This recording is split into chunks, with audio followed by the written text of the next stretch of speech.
Kami mohon kepada hadirin untuk tenang, untuk menjaga kelancaran debat.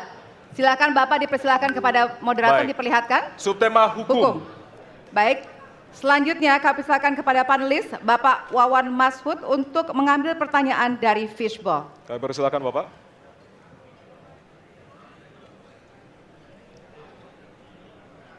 Baik. Amplop A. Amplop A, silakan. Ya, masih tersegel, kita akan buka.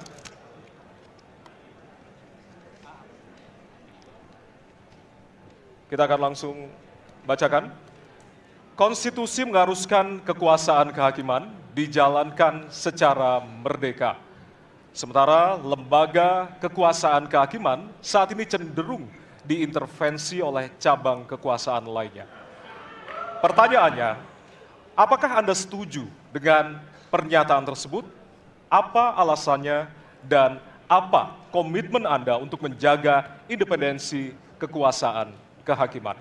Waktu Anda 2 menit, Bapak, dimulai dari sekarang. Saya sangat setuju bahwa kehakiman harus independen, kehakiman harus yudikatif, ya, harus independen, dan harus kuat, dan tidak boleh diintervensi oleh kekuasaan. Saya sangat setuju itu.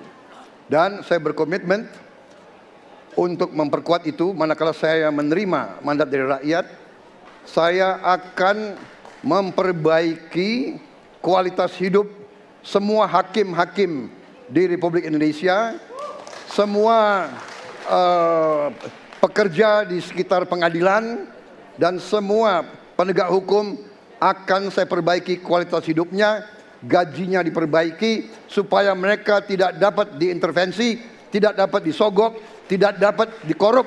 Itu komitmen saya kepada rakyat Indonesia. Terima kasih. Masih ada waktunya Bapak, silakan menambahkan. Cukup. Cukup? Ya. Baik. Baik, selanjutnya kami persilakan kepada calon presiden nomor urut 3 untuk memberikan tanggapan kepada jawaban calon presiden nomor urut 2. Waktunya 1 menit dari sekarang. Terima kasih, komitmennya Pak Prabowo luar biasa. Tapi dalam konteks kekinian saya terpaksa, ini mohon maaf Pak, ini terpaksa sekali saya harus bertanya. Apa komentar Pak Prabowo terhadap putusan MK yang melahirkan MK itu? Itu aja. Ditahan dulu Bapak, apakah ada yang ditambahkan selain itu? Cukup. Cukup, baik. Selanjutnya. Ya, kami pertegas kembali bahwasannya tidak ada sesi tanya jawab, artinya saling menanggapi Bapak-Bapak. Kami ingatkan kembali untuk saling menanggapi dari masing-masing calon presiden. Dan selanjutnya kita akan berikan kesempatan kepada calon presiden nomor urut 1 untuk menanggapi calon presiden nomor urut 2 dan waktu Bapak. Apakah saya harus merevisi statement saya? Kenapa Bapak? Apakah saya harus merevisi statement saya karena tidak boleh Tidak, bertanya? nanti kami harapkan untuk saling menanggapi, bukan saling menanya, Bapak. Makanya, apakah saya harus merevisi karena tadi bentuknya pertanyaan? Nanti kita akan berikan kesempatan untuk tidak perlu ya? selanjutnya. Tidak perlu, Pak. Bapak. Oke, terima kasih. Ya, kami persilakan kepada calon presiden nomor urut 1. Waktu Anda 1 menit, Bapak.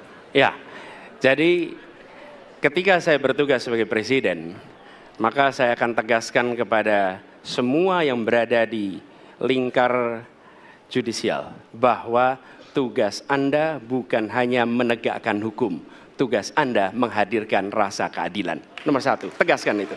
Yang kedua, bila terjadi praktek-praktek di mana keadilan tidak hadir, maka negara tidak boleh diam dan mengatakan, ah itu kan proses hukum, tidak bisa. Justru negara harus mempertanyakan apa yang sesungguhnya terjadi. Dan itulah yang kemudian harus dikerjakan oleh negara, memastikan bahwa proses hukum benar-benar berorientasi kepada keadilan. Lalu kepada mereka yang bertugas, tadi disampaikan bahwa harus memastikan mereka memiliki remunerasi yang baik. Ya, itu penting. Dan yang tidak kalah penting adalah semua proses dilakukan secara transparan. Promosi transparan, kasus transparan, sehingga ada kepercayaan kepada proses pengadilan. Terima kasih.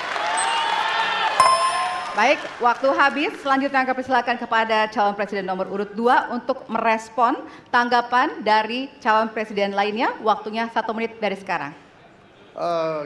Saya kira mengenai Mahkamah Konstitusi, aturannya sudah jelas.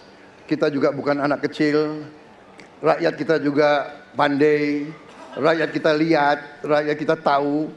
Mas Ganjar, kita tahulah ya bagaimana prosesnya, ya.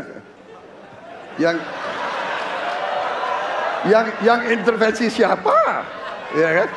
Yang intervensi siapa? Tapi intinya adalah kita tegakkan konstitusi, kita tegakkan undang-undang, kita perbaiki yang kurang sempurna, dan kita patuh kepada komitmen undang-undang itu sendiri. Jadi saya kira itu tentang apa tadi disampaikan Pak Anies.